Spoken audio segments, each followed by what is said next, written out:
What is up, guys? Chewyslayer is back today, guys, and today, guys, I wanted to start a new segment of my channel, which I would like to call the Random Ramblings of the Chewy. Now, you're probably wondering what you mean by this. What I want to do on this channel is do something that opens your minds to things, to make you question things. And to be honest, I would like questioning things about life. That's the best way we can figure out new ways to do things and whatnot. So what this segment basically is going to entail is me questioning something that I think is a little off in our real life and talking about impossible ways to fix it. So let's go ahead and get started. So the first thing I would like to talk about, guys, you know, shopping carts in stores and whatnot, the little basket you push around, it has this little seat thing, right? I like to call this little seat thing the human basket or the baby carriage, mainly because the fact is what we use it for is we put a kid in it to basically push them around the store so they don't have to walk, right? Now, my question is, because a lot of carts nowadays are not plastic. Like, I know Target has plastic carts and whatnot, but a lot of the carts nowadays are metal. There are these little wire metals with little space in between them, and if you ever tried sitting on them without sort of cushion or anything, it is very uncomfortable. Now, I know they have this little plastic seat there, but it's just like, really, we're gonna force a little kid to sit on this wired space seat, push them around the store, right? And then they have the little safety belt, right? To make them nice and secure so your kid is safe while riding in a cart. But I just question how safe that really is.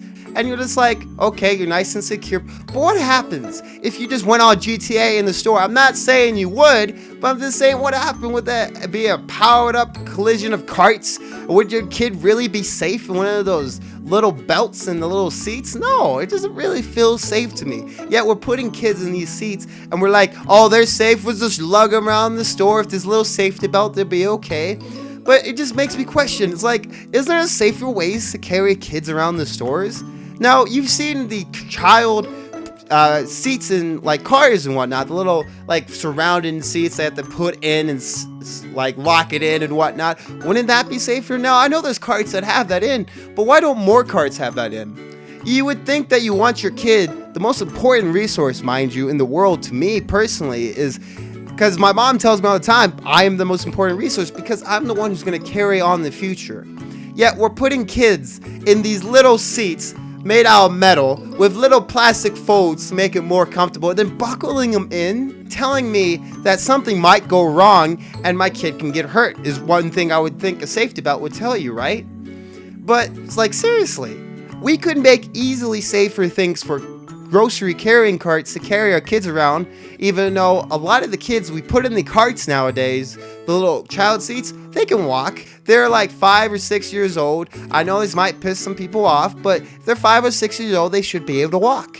And if you're a good enough parent, you should be able to like, hey, follow me. We're going this way. We'll get you a candy bar when we leave the store. That shouldn't be too hard to do. So why do we have such an unsafe thing? That's my question to you, grocery stores. Why? Would that seat really protect you?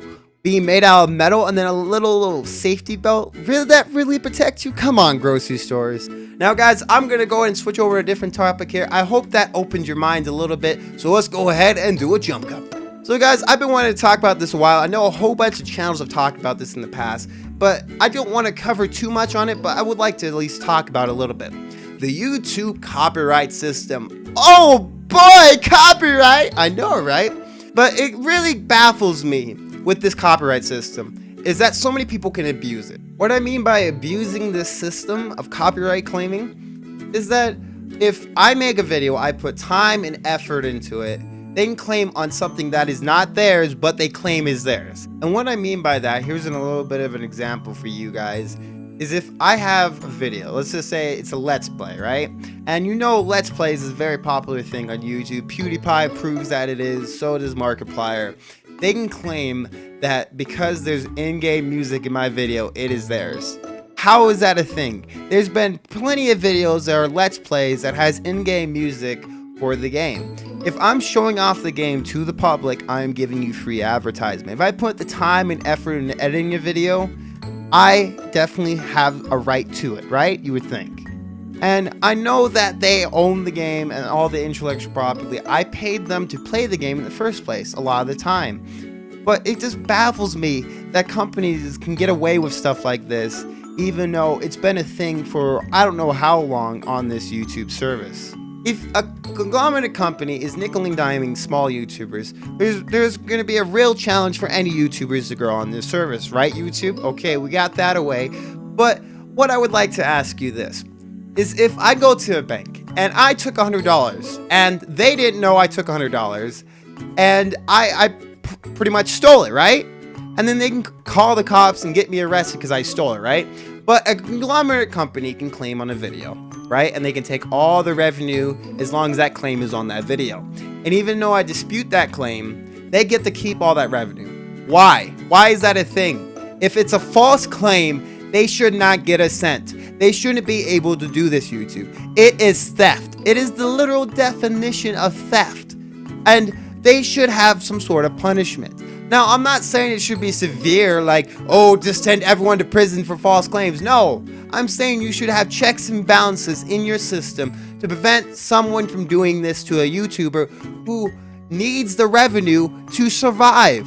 Because a lot of YouTubers nowadays, at least the big ones, they use YouTube to pay bills, they use YouTube to buy food and survive and support themselves. Yet, you're allowing companies, I'm just going to point one out right now, Ingrove Studios, to take revenue in a video? No. If it's a false claim, they shouldn't get a cent. It is that simple. And there's plenty of videos that talk about this in more depth and whatnot. But I'm just saying, YouTube, this is theft. Please fix yourself. And I hope you guys go check out the videos that talk about this more in depth of what exactly has been going on with YouTubers and why it's becoming such a pain to make content on this service. Because YouTube is a service. It provides you videos that you want to watch. And if these people who make videos on this service are getting robbed, why would they make any more videos on this service?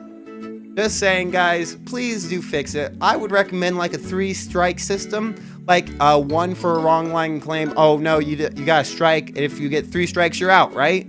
Like, how hard is that to implement? Just implement something, YouTube. Like, literally, the definition of theft. Come on. Well, guys, I hope you enjoyed this video. If you'd like to see more ramblings of Chewy's, please let me know in the description below. If there's anything you want me to question in life, please give me some ideas, because I love hearing from you guys. You guys are fantastic people, and I hope you all have a wonderful day. And remember, guys, to keep on chewing, and I'll keep on slaying. See all of you in the next video. Bye-bye.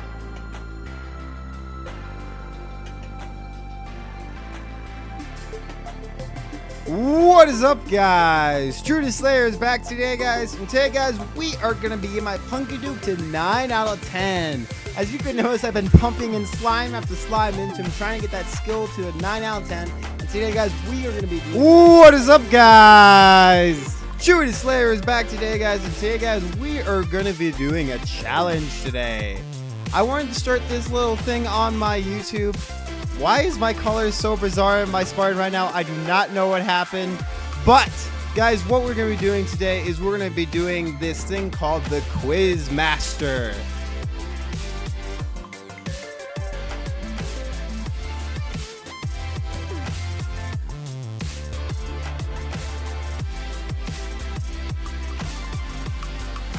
That's a baby doggy!